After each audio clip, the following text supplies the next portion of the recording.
अस्सलाम वालेकुम। आज हम स्टार्ट करेंगे chemistry 11 chapter 6 energetics topic 6.1.5 standard states and standard enthalpy changes. Standard states and standard enthalpy change. हम स्टैंडर्ड स्टेट्स क्यों पढ़ रहे हैं? जो एंथैल्पी है, चेंज एंथैल्पी है, ये डिपेंड करता है कंडीशंस पे। अगर हम रिएक्टेंट्स की क्वांटिटी ज़्यादा यूज़ करेंगे तो चेंज एंथैल्पी भी ज़्यादा होगा, या हम टेम्परेचर चेंज लेंगे, प्रेशर चेंज लेंगे तो एंथैल्पी की जो वैल्यूज़ हैं उनमें चेंज आ सकता है। इसीलिए एक प्रॉपर वैल्यू हासिल करने के लिए हम कुछ कंडीशंस अप्लाई करते हैं ताकि जो हमारी वैल्यू आए वो एक्यूरेट हो।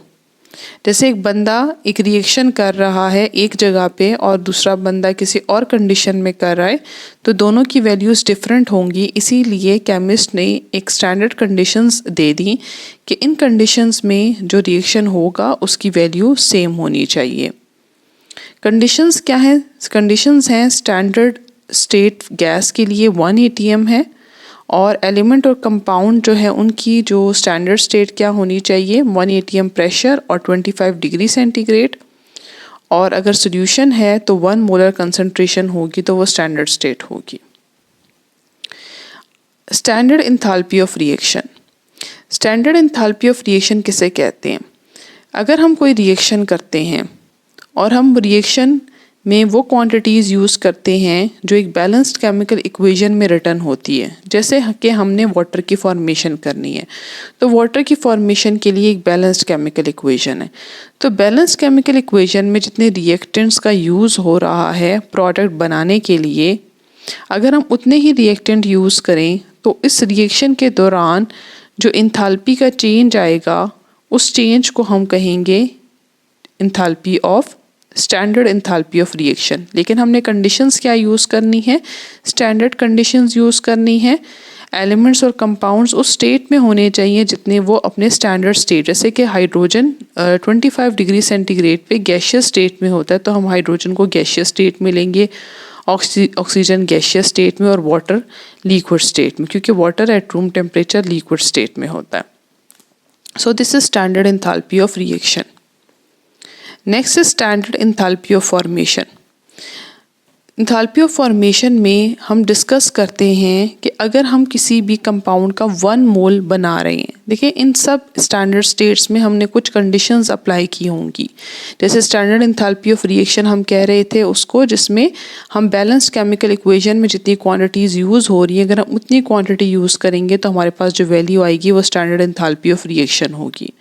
स्टैंडर्ड एंथैल्पी ऑफ फॉर्मेशन में हम कहते हैं कि अगर हम 1 मोल किसी भी कंपाउंड का फॉर्म कर रहे हैं अपने एलिमेंट से जो स्टैंडर्ड स्टेट्स में हैं, उस वक्त जो ही चेंज ऑफ एंथैल्पी आएगी that would be standard enthalpy of formation. जैसे अगर हमने वाटर की फॉर्मेशन करनी है तो वाटर में 2 एलिमेंट्स हैं, एक हाइड्रोजन है और एक ऑक्सीजन है, तो इट मीन्स कि हमने फॉर्मेशन करनी होगी एक हाइड्रोजन लेकर और दूसरा ऑक्सीजन लेकर, ठीक है। इसी तरह अगर हमने SO3 की फॉर्मेशन करनी है तो SO3 में 2 एलिमेंट्स यूज़ हो रहे हैं, सल्फ़र और दूसरा ऑक्सीजन। सल्फ़र रूम टेम्परेचर पे सॉलिड फॉर्म में होता है तो हमने वो ले लिया, और ऑक्सीजन O2 गैस की फॉर्म में होती है तो हमने वो ले ली। अगर फॉर एग्जांपल हमें कोई कहेगा कि हमने ये जो है यूज़ किया है SO3 की फॉर्मेशन में और इसकी जो एंथैल्पी ऑफ फॉर्मेशन हो, इसको क्या कहेंगे? क्या एंथैल्पी ऑफ फॉर्मेशन कहेंगे? तो इसको हम एंथैल्पी ऑफ फॉर्मेशन नहीं कहेंगे, क्योंकि यहाँ पर हमने अपने एलिमेंट्स का यूज़ नहीं किया। जो भी चीज़ हमने फॉर्म करनी है उसके हमने एलिमेंट्स यूज़ करने हैं, कंपाउंड यूज़ नहीं करना प्रोडक्ट बनाने के लिए। Next is standard enthalpy of combustion. Combustion का मतलब होता है कि अगर हम किसी सब्सटेंस को बर्न करें in the presence of oxygen, जिसके रिजल्ट में कार्बन डाइऑक्साइड एंड वाटर की फॉर्मेशन होती है, इसको हम कंबशन कहते हैं। स्टैंडर्ड एंथैल्पी ऑफ कंबशन हमें किसे कहते हैं? जब हम क्या करें, 1 मोल किसी भी एलिमेंट की कंबशन करें। जैसे मैंने कार्बन की कंबशन करनी है तो मैं 1 मोल कार्बन लूँ और उसकी मैं कंबशन करूँ, तो उस कंबशन को एट स्टैंडर्ड कंडीशंस तो जो वैल्यू आएगी उसको हम कहेंगे स्टैंडर्ड एंथैल्पी ऑफ कंबशन, जिसको हम डेल्टा HC से रिप्रेजेंट करते हैं। फॉर्मेशन को F से, रिएक्शन को R से, ठीक है, तो हर एक इंथाल्पी चेंज इंथाल्पी के लिए एक स्पेसिफिक जो है वो वैल्यू है, जैसे कंबशन के लिए हम स्मॉल c यूज़ करते हैं। Next is standard enthalpy of atomization. इसको एटोमाइजेशन कहते हैं जब हम किसी एटम की फॉर्मेशन कर रहे हैं। जैसे हाइड्रोजन को हम नॉर्मली देखते हैं तो वो गैशियस फॉर्म में एग्जिस्ट करती है। अगर हम लोगों ने 1 मोल हाइड्रोजन एटम बनाना है तो हाइड्रोजन किस फॉर्म में एग्जिस्ट करता है? हाइड्रोजन गैस की फॉर्म में, और वो H2 की फॉर्म में एग्जिस्ट करता है। तो अगर हमने 1 मोल हाइड्रोजन एटम बनाना है या 1 मोल किसी भी एटम की फॉर्मेशन करनी है अपने एलिमेंट से, मतलब जिस फॉर्म में वो एट रूम टेम्परेचर एग्जिस्ट करता है, उससे हमने एटम की फॉर्मेशन करनी, और हमने स्पेसिफिक कर दी क्वांटिटी के हमने 1 मोल एटम की फॉर्मेशन करनी, वो भी स्टैंडर्ड कंडीशंस में। तो उस दौरान जो हीट का चेंज आएगा, इंथाल्पी का चेंज आएगा, उसको हम स्टैंडर्ड इंथाल्पी ऑफ एटोमाइजेशन कहेंगे, जिसको हम डेल्टा HAT से रिप्रेजेंट करेंगे। Next is standard enthalpy of neutralization. Neutralization में बेसिकली होता क्या है, जब एसिड और बेस कंबाइन करते हैं तो उसके रिजल्ट में एक सॉल्ट बनता है जो वाटर में आयोनाइज हो जाता है और एक वाटर की फॉर्मेशन होती है। Na और Cl मिलकर सॉल्ट बना लेता है और HOH मिलकर वाटर बना देता है। तो बेसिकली जो चेंज आता है वो वाटर की फॉर्मेशन है जब एसिड और बेस कंबाइन करते हैं। तो जब एसिड से H और बेस से OH कंबाइन करके वाटर की फॉर्मेशन होती है तो इसके रिजल्ट में एनर्जी रिलीज होती है, जिसको हम हीट ऑफ न्यूट्रलाइजेशन कहते हैं। ठीक है, दैट इज -57.4 किलो जॉल पर मोल।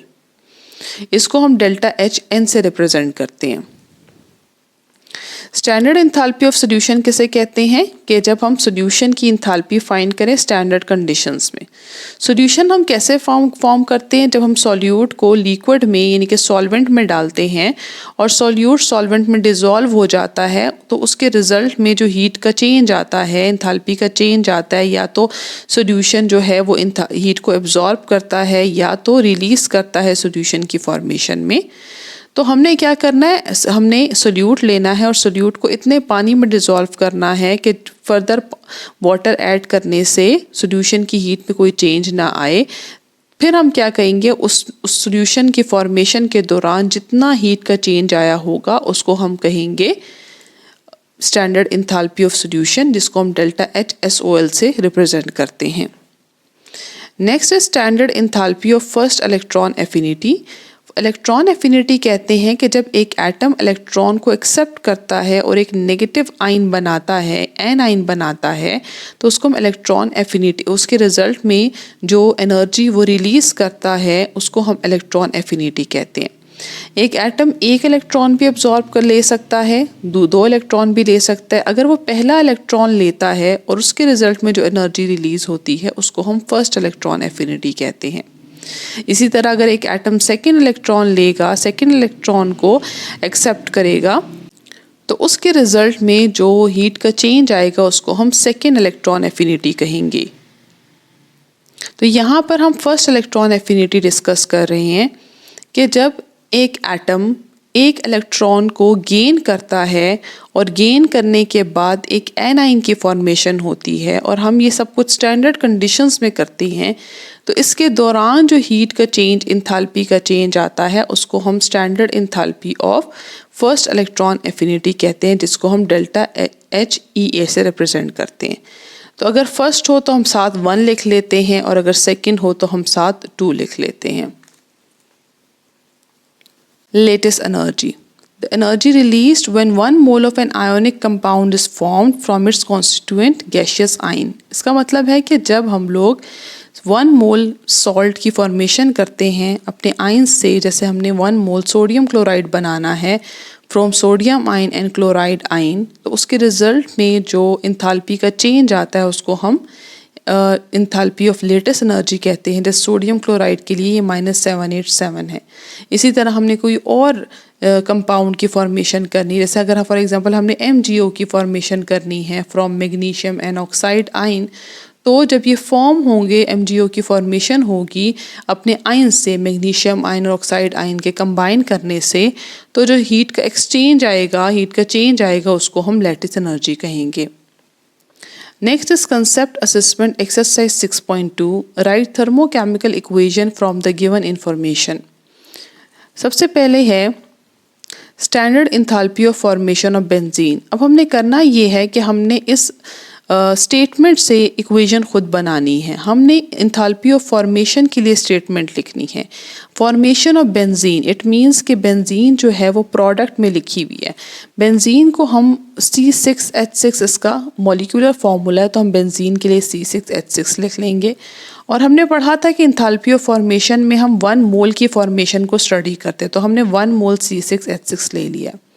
और फॉर्मेशन में हम हमेशा कंपाउंड को बनाते हैं अपने एलिमेंट्स से जो वो स्टैंडर्ड स्टेट में जिस फॉर्म में वो एग्जिस्ट करता है। जैसे कार्बन सॉलिड फॉर्म में एग्जिस्ट करता है तो हम कार्बन को सॉलिड फॉर्म में ले लेंगे, और हाइड्रोजन जो है वो गैशियस फॉर्म में एग्जिस्ट करता है तो हम हाइड्रोजन को गैशियस फॉर्म में ले लेंगे, जैसे कि H2 की फॉर्म में ले लेंगे। यहाँ पर हम G लिख लेंगे और ये सॉलिड में आ गया। और यहाँ पर बेंजीन के साथ L लिखा हुआ है, इट मीन्स कि जो बेंजीन है वो लिक्विड फॉर्म में है। अब हमने इस इक्वेशन को बैलेंस कर लेना है। कार्बन 6 है तो यहाँ पर हम 6 लिख लेंगे, हाइड्रोजन जो है वो 6 है तो यहाँ पर हम 3 लिख लेंगे, 2 3 ज़ा 6। और यहाँ पर हम क्या लिख लेंगे, डेल्टा H की वैल्यू जो क्वेश्चन में लिखी है दैट इज़ +49 किलो जाउल पर मोल। अभी हम लोग फॉर्मेशन पढ़ रहे हैं इसलिए हम यहाँ पर F लिख लेंगे for formation. Next is standard enthalpy of formation for ethane ओल। हम दोबारा से फॉर्मेशन पढ़ रहे हैं किसकी, इथेन ओल की। इथेन ओल कहते हैं जिसमें 2 कार्बन हो और एक OH फंक्शनल ग्रुप हो अल्कोहल का। हम इसका हाइड्रोजन लिख लेते हैं, यहाँ पर 3 हाइड्रोजन आएंगे और यहाँ पर 2, या इसको हम बेसिकली C2H5OH भी लिख सकते हैं, ठीक है, C2H5OH। और ये लिक्विड स्टेट में हमने इसकी फॉर्मेशन करनी है। अब इसमें 3 एलिमेंट्स का यूज़ हो रहा है, carbon, hydrogen and oxygen. Oxygen O2 की फॉर्म में एग्जिस्ट करता है, हाइड्रोजन O2 H2 की फॉर्म में, कार्बन सॉलिड फॉर्म में, ठीक है। ये हम लोग अपनी स्टैंडर्ड स्टेट में ले लेंगे। अब हम इक्वेशन को बैलेंस करेंगे। कार्बन हमें 1 मोल इथेनॉल के लिए 2 कार्बन की ज़रूरत है, इसलिए हम 2 कार्बन यहाँ लिख लेंगे। हाइड्रोजन हमें 6 चाहिए, 5 + 1 6, तो यहाँ पर हम 3 लिख लेंगे, 3 2 ज़ा 6। ऑक्सीजन हमें 1 चाहिए इसलिए हम यहाँ पर 1/2 लिख लेंगे। तो ये आ गई 1 मोल के लिए बैलेंस्ड केमिकल इक्वेशन। तो डेल्टा HF की वैल्यू क्वेश्चन में रिटर्न है दैट इज़ -277.7 किलो जाउल पर मोल। Next is standard enthalpy of combustion of acetic acid. Combustion कहते हैं जब हम किसी कंपाउंड को, जैसे हमने एसिटिक एसिड लेना है तो एसिटिक एसिड कहते हैं CH3COOH को कहते हैं। एसिटिक एसिड को हम लोगों ने 1 मोल एसिटिक एसिड को बर्न करना है in the presence of oxygen, जिसके रिजल्ट में कार्बन डाइऑक्साइड और वाटर की फॉर्मेशन होगी। इसको हम बैलेंस कर लेते हैं। यहाँ पर हमारे पास 2 कार्बन है तो हम 2C लिख लेते हैं, यहाँ पर कार्बन डाइऑक्साइड के पीछे 2 लिख लेंगे, और हाइड्रोजन हमारे पास 4 हैं तो यहाँ पर हम 2 वाटर मॉलिक्यूल ले लेंगे। हमने कार्बन और हाइड्रोजन को बैलेंस कर लिया है, अब हमने सिर्फ ऑक्सीजन को बैलेंस करना है। तो यहाँ पर हमारे पास 4 ऑक्सीजन एटम है और यहाँ पर 2 हैं, टोटल हमारे पास 6 हैं, तो हम यहाँ पर 3 लिख लेंगे। तो ये हमारे पास एक बैलेंस्ड केमिकल इक्वेशन आ जाएगी। हम इसकी कंबशन की वैल्यू लिख रहे हैं तो ये डेल्टा HC हमारे पास आ जाएगा -876 किलो जाउल पर मोल। यहाँ पर देखिए L लिखा हुआ है, इसका मतलब ये लिक्विड फॉर्म में, O2 गैशियस फॉर्म में होता है, कार्बन डाइऑक्साइड गैशियस फॉर्म में और वाटर लिक्विड फॉर्म में। नेक्स्ट है व्हेन इथेनॉल। इथेनॉल अभी हमने पढ़ा था, यहाँ पर भी दिस इज इथेनॉल।